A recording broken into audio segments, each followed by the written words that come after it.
तर पहा, लक्ष द्या इकडं. तुम्हाला जे मी बाहेर आणण्याचा उद्देश आहे तर आपल्याकडे छानपैकी असं काय आहे, पिरियडिक टेबल अवेलेबल आहे, बरोबर आहे का. आता या पिरियडिक टेबल मध्ये मी तुम्हाला म्हणलं होतं की आपल्याकडे पिरियड किती सांगा, 7 पिरियड आहेत, ज्यांना आपण काय म्हणतो, हॉरिझॉन्टल रोज जे आहेत त्यांना काय म्हणतो, पिरियड्स. पहा, हा जो आहे पहिला पिरियड आहे. पहिल्या पिरियड मध्ये कोण आहे, हायड्रोजन, आणि सर्वात शेवटी काय दिसेल आपल्याला, हेलियम. त्यानंतर हा पिरियड नंबर 2 कुठून सुरू व्हायला, लिथियम पासून. त्यानंतर कोण आहे, सोडियम, पोटॅशियम, हा 3 नंबर 4, रुबिडियम 5, सीसियम 6 आणि फ्रॅन्सियम 7. म्हणजे इथून सुरू व्हायला असे एकूण किती पिरियड आहेत मॉडर्न पिरियड टेबल मध्ये, 7 पिरियड्स आहेत. ओके. आणि जसं की आपण पिरियड नंबर 3 रेफरन्सला जर घेतला, पिरियड नंबर कोणता घेतला आपण, 3. पहिला एलिमेंट कोण आहे, सोडियम. त्यानंतर मॅग्नेशियम. पुढे यायचं. आता मला सांगा, पिरियडिक टेबल मध्ये नंतर गॅप आहे का, 3 पासून 12 पर्यंत.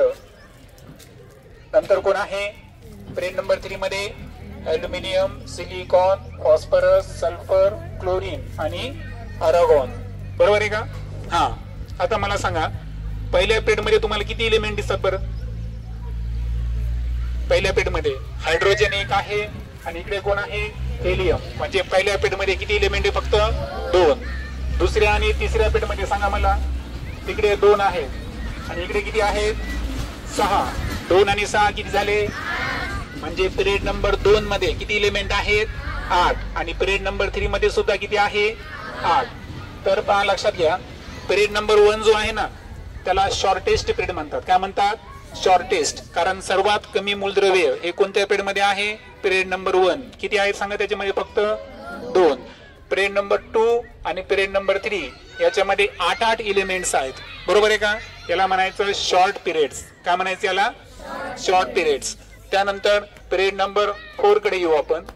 पिरियड नंबर 4 कशापासून सुरू झाला बरं, पोटॅशियम, बरोबर आहे का. तर इथं पोटॅशियम आणि कॅल्शियम नंतर एलिमेंट चालू झाले, जे आज मी शिकवले तुम्हाला. स्कँडियम पासून आपण कुठपर्यंत गेलो होतो, झिंक पर्यंत. आता हे जे एलिमेंट्स आहेत याची तुम्ही ब्लॉक वाईज रचना बघा.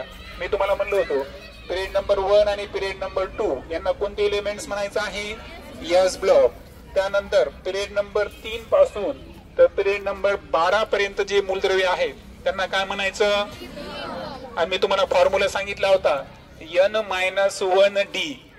म्हणजे डी ऑर्बिटल मध्ये इलेक्ट्रॉन भरताना n-1 म्हणजे जितकी कक्षा आहे त्याच्यापेक्षा किती कमी घ्यायचं, 1 ने कमी घ्यायचं. आता मला सांगा, हा पिरियड नंबर किती होता आपला, 4.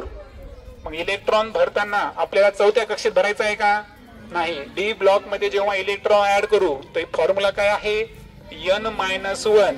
मग 4 मधून 1 वजा करा, किती आलं, 3. म्हणून आपण कुठून सुरुवात केली होती, तिसऱ्या. जसं की पहा, कॅल्शियमचं इलेक्ट्रॉनिक कॉन्फिगरेशन काय होतं, 2882. काय होतं, 2882. मग आता आपल्याला जेव्हा स्कँडियमचा इलेक्ट्रॉन ऍड करायचा आहे, हा आपण 4थ्या कक्षेत ऍड करणार का, कितव्या कक्षेत ऍड करणार आपण, 3ऱ्या कक्षेत. येते लक्षात. आता ते सांगायच्या अगोदर ब्लॉकच्या संदर्भात पूर्ण डिटेल्स मध्ये लक्षात आलं माहिती. पिरियड नंबर 1 आणि 2 कोणता ब्लॉक झाला, एस ब्लॉक. ग्रुप नंबर 1 आणि 2 एस ब्लॉक झाले. ग्रुप नंबर 3 पासून तर 12 पर्यंत कोणता ब्लॉक आहे, त्यानंतर ग्रुप नंबर 13 ते ग्रुप नंबर 18, 13 to 18 कोणता ब्लॉक आहे, पी ब्लॉक. 3च ब्लॉक आहेत का, अजून एक ब्लॉक आहे, तो ब्लॉक तुम्हाला तळाशी दिसेल, आहे का इथं. पहा, सेरियम पासून तर ल्युटेटियम पर्यंत ही 14 मूलद्रव्ये तुम्ही जर मोजले तर, बरोबर आहे का. याला म्हणायचं, पहा आता हे जे आहेत ना, तुम्हाला इथे एक पिवळी रो दाखवलेली आहे, आणि हे 14 मूलद्रव्य कोणाच्या नंतर येतात, लॅन्थेनमच्या नंतर येतात. कोणाच्या नंतर, लॅन्थेनम. म्हणून त्या पहिल्या सिरीजला म्हणायचं लॅन्थेनाइड सिरीज. काय म्हणायचं, ओके. नंतर दुसरे जर पाहिले आपण, दुसरी सिरीज पहा, थोरियम पासून सुरू व्हायली तर कुठपर्यंत चाललो आपण, लॉरेन्शियम पर्यंत चाललो. आता हे जे 14 मूलद्रव्य आहेत हे कोणाच्या नंतर आले, ऍक्टिनियम नावाच्या मूलद्रव्यानंतर आले, बरोबर. आणि म्हणून या सिरीजला म्हणायचं ऍक्टिनाइड सिरीज. काय म्हणायचं? म्हणजे सिरीजला जे नाव पडले ते कशाहून पडले बरं, की ते कोणत्या मूलद्रव्यानंतर येतात. आता एक लक्षात घ्या, मुळात हे 14 आणि हे 14 जे आहेत ना हे वेगळे नाहीत, ते येतात पहा ग्रुप नंबर 3 मध्ये. कुठे येतात ते? एकाच ठिकाणी येते. लॅन्थेनम नंतर मला सांगा हे 14 मूलद्रव्य आपण एका ठिकाणी टाकू शकतो का? मग ते एका ठिकाणी टाकू शकत नाही, कारण त्या सर्वांचा ग्रुप नंबर 3 आहे. पिरियड नंबर किती आहे? 6. लक्षात आलं? त्यांचा पिरियड नंबर ग्रुप नंबर बदलत नाही. मला सांगा एका ठिकाणी 14 आणि 1 15 जणांना टाकणं शक्य आहे का? नाही. म्हणून त्यांनी काय केलं, इथं एकच ठेवला. कोण ठेवला? लॅन्थेनम. इथं पाहा तुम्ही 57 नंतर इथं 58 आला का? काय आला डायरेक्ट? मग 57 नंतर 58 पासून 71 पर्यंत कुठे गेले, तर ते खालचे आहेत, ते लॅन्थेनम नंतर आले. म्हणून त्याला कोणती सिरीज म्हणायचं? लॅन्थेनाइड सिरीज. इथं पण पहा ऍक्टिनमचा नंबर किती होता? 89. 89 नंतर डायरेक्ट काय आला इथं? मग बाकीचे क्रमांक कुठे गेले, तर त्याला आपण खालच्या सिरीज मध्ये घेतलं, ते ऍक्टिनम नंतर आले. आहे का इथं? 90 पासून तर कुठपर्यंत आहे? 103 पर्यंत. मग म्हणा याला म्हणायचं म्हणा लॅन्थेनाइड सिरीज. काय म्हणायचं? कारण ते कोणानंतर आले? लॅन्थेनम नंतर, आणि हे ऍक्टिनम नंतर आले, म्हणून याला म्हणायचं खालच्या सिरीजला ऍक्टिनाइड सिरीज. काय म्हणायचं?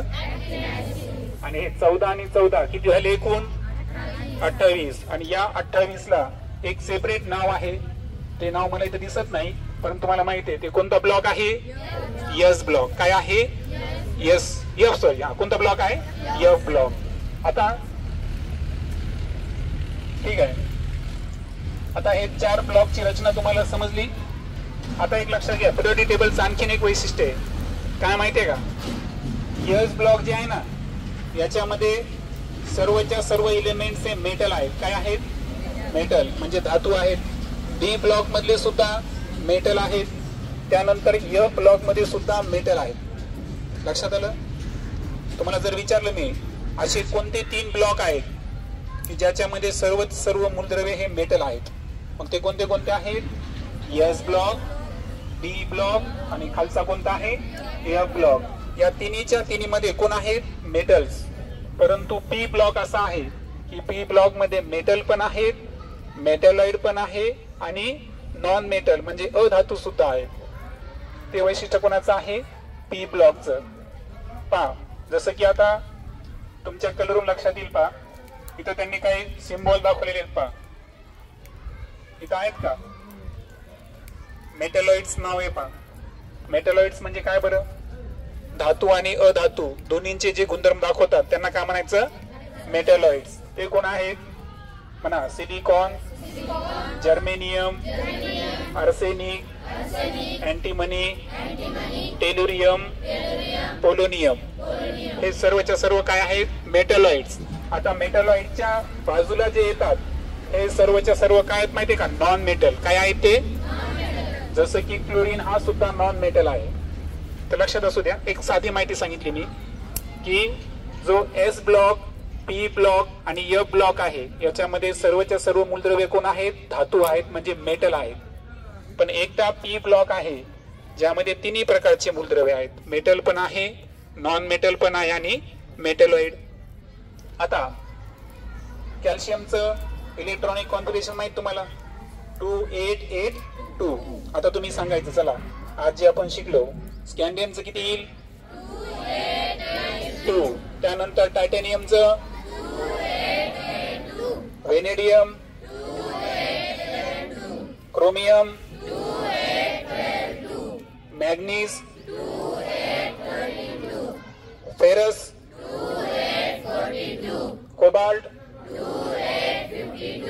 निकेल, कॉपर आणि झिंक. हा म्हणजे आपण जेव्हा इलेक्ट्रॉन भरला तेव्हा कशामध्ये भरला? N-1. चौथ्या कक्षेत भरला का? तिसऱ्या कक्षेमध्ये. आणि तिसऱ्या कक्षेमध्ये तुम्हाला माहिती आहे किती पर्यंत इलेक्ट्रॉन बसू शकतात? 18 पर्यंत. पहिल्या कक्षेमध्ये 2, दुसऱ्या कक्षेमध्ये जास्तीत जास्त 8, तिसऱ्या कक्षेमध्ये आणि चौथ्या कक्षेमध्ये. आता चौथी कक्षा जी आहे ही आपण नेक्स्ट लेक्चर मध्ये डिस्कस करू. आता लक्षात घ्या चौथी कक्षा केव्हा भरली जाईल माहितीये का? 32 जेव्हा काय सुरू होईल आपल्या ऍक्च्युअल एफ ब्लॉक. एफ ब्लॉकचं पण वैशिष्ट्य आहे पहा. डी ब्लॉक मध्ये आपण किती मागं होतो, 1 न मागं चालायचं. तसं एफ ब्लॉकचं वैशिष्ट्य त्याला 2 न मागं चालायचं. आता याचा फॉर्म्युला n-1 आहे, तर एफ ब्लॉकचा काय असेल बरं, n-2. मग n-2 एफ ब्लॉकला कसा अप्लिकेबल होतो हे आपण नेक्स्ट लेक्चर मध्ये डिस्कस करू.